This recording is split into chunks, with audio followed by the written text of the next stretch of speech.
The Phoenix program is very relevant. The Phoenix program was a CIA program which was designed to neutralize the Viet Cong infrastructure. The CIA, unlike the military, was not engaged in combat with military forces. They weren't even involved in combat with the Viet Cong. The CIA the CIA is a civilian organization, and its targets are civilians. And the Viet Cong infrastructure was the civilian infrastructure, the support mechanism, including Communist Party leaders, administrators, couriers, security and intelligence people, all civilians, mostly in the political field, who supported the Viet Cong.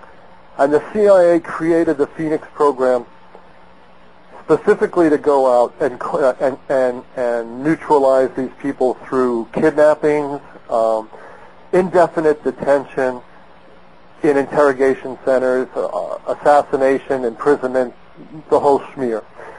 And the thing that's really important and relevant about Phoenix is that Phoenix is the basis for the Department of Homeland Security. Phoenix coordinated 25 existing intelligence programs in Vietnam under the CIA. The Army had intelligence programs, the Navy had intelligence programs, everybody, the South Vietnamese had intelligence programs, and just like the Department of Homeland Security is going to coordinate all the different agencies in the war on terror at home, that's exactly what Phoenix did in South Vietnam. And it's eerie just how everything that Phoenix did, the department is happening in the United States right now. The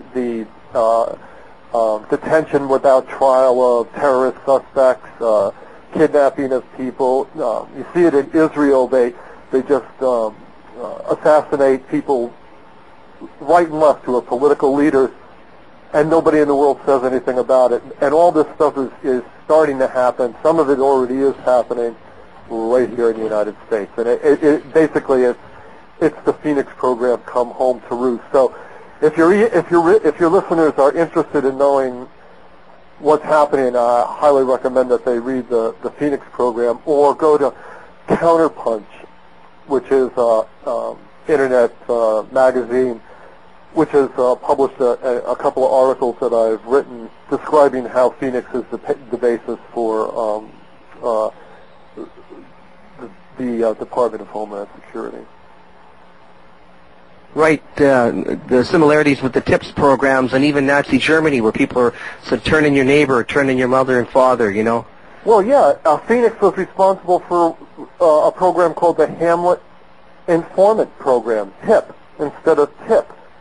You know, I mean, it was the same thing. They had any internal security operation depends on three things. It depends on informants, it depends on interrogations, and it depends on penetration. Informants are generally the easiest way to get information, but the least reliable, because what happened in the Phoenix program in Vietnam and what's going to happen in the United States once people start spying on their neighbors is in Vietnam, people didn't, you know, Win didn't like Tran because he was having an affair with his wife, so he put his name on the Phoenix blacklist, you know. And that's the same thing that would happen here in the United States. You know, the dog, your neighbor's dog is coming onto your property, so you rat him out to John Ashcroft as being a terrorist suspect, you know. Put the guy's name into the system, and the next thing you know, the guy's name appears on a list somewhere. Yeah, you know, or better yet, it even sounds like all you got to do is plant something. Reminds me of that Alger Hiss story where I think Nixon had planted some microphone film in the guy's pumpkin. Oh yeah, yeah. You know, so the possibilities are endless, and there's a book's worth of possibilities of all the things that are going to happen. The interrogations that Phoenix relied on. The CIA interrogations are generally considered the best way of getting information. And as you know, ever since September 11th, people have been talking about using torture as a legitimate means of getting information from terrorist suspects. And it's been happening, and it's going on. And what the CIA did in South Vietnam was they built a secret interrogation center in each of the 44 provinces. And these secret interrogation centers were staffed by the special branch of the Vietnamese police, which is like our FBI. And they were advised by the CIA. The CIA had a company, Pacific Architects and Engineers, that built all these secret interrogation centers. And they would go out and they would round up suspects, and through their informants, and they would bring them into the interrogation centers without any charges being leveled against them. And this is exactly what was happening now in the United States. So yeah, we just want to talk to you. Suspects are can be detained indefinitely without ever going to court and without ever having charges. And this whole process and this whole system was developed by the CIA in the Phoenix program in Vietnam.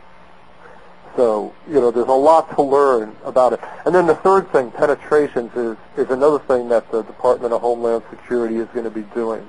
According to Ashcroft, the Attorney General and also according to Tom Ridge, who's going to be the Director of the Homeland Security, Al-Qaeda and this international conspiracy of terrorists have planted terrorist cells throughout the United States.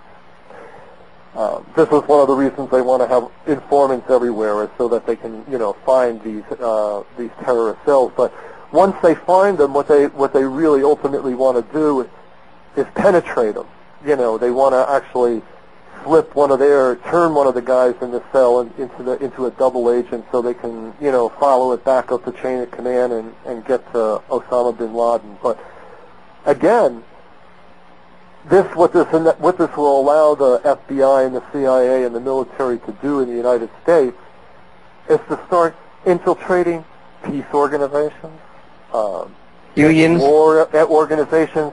They're going to be able to start, running penetration operations into companies, the Defense Department companies that,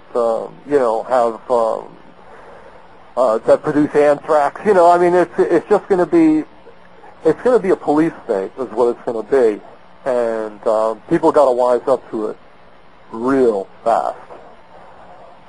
Yeah, it's almost happening so fast that people haven't got time to react. Never mind, wonder about people getting arrested without any charges. Yeah, the hand is faster than the eye, and I'm not convinced myself that the terror attacks of September 11th were in a provocation. As you know, the anthrax. Oh yeah, for sure. Murders have never been solved. Yeah, or investigated, really. Because as soon as which pretty much confirms that, it was the CIA or it was the FBI or somebody working for them. Yeah, it was military-grade anthrax, right? That's been proven, military-grade anthrax. Yeah, in fact, I wrote a little article about that, and that's on Counterpunch too, and it's the only people in the world who had access to this specific type of anthrax that was sent to the Democratic senators and killed a couple of people were people in the CIA and the military. So there was no way in the world it could have been Saddam Hussein or Osama bin Laden, but with somebody here in the United States who had the top secret security clearances to get in, to actually, scarf up a little bit of these anthrax spores and bring them home and put them in envelopes and send them out. Yeah, it was a scare tactic. Everybody knows it. Yeah, scare tactic. And the other thing that kind of reminds me that nobody investigated at all was the scare tactic. I think before the buildings went down, they were just hit by the airplanes. Yeah. The other thing that came out in the news was that they had the codes for Air Force One, and Air Force One was going to be next. And then, of course, after the two towers fell, they just, we didn't get that story, or that must be a mistake, Yeah, that was a big lie. And Ari Fleischman, the press secretary, didn't know how to account for the fact that Bush was hiding in a bunker, and so he came up with, well, we had to put Bush in a bunker because we knew that they were going after Air Force One. It was just a total lie, and nobody in the press ever called him on it. And the other thing that was a lie was they said there was a mole, an Al-Qaeda mole inside the White House. Yeah, exactly. And there was, so all the rules have been waived. The government's gone insane. George Bush wants to create a military dictatorship and turn America into a police state. And I recently was talking with a person who is an academic and works for the Defense Intelligence Agency. And this person just told me yesterday that there's actually a legal precedent for Bush establishing martial law throughout the United States and, anointing himself as a de facto dictator. And the legal basis for this is that before there was a constitution in the United States, the people who were revolting against the British actually considered the United States a country.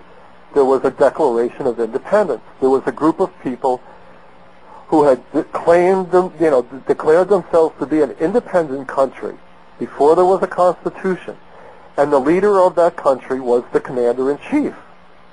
So there's actually a legal precedent for the commander-in-chief, if he wants to declare, to suspend the Constitution and declare himself a dictator. And this is a lot of people in the military who are actually decent people, and a lot of people in the CIA and the FBI who are actually decent people are scared to death that this is what George Bush has up his sleeve.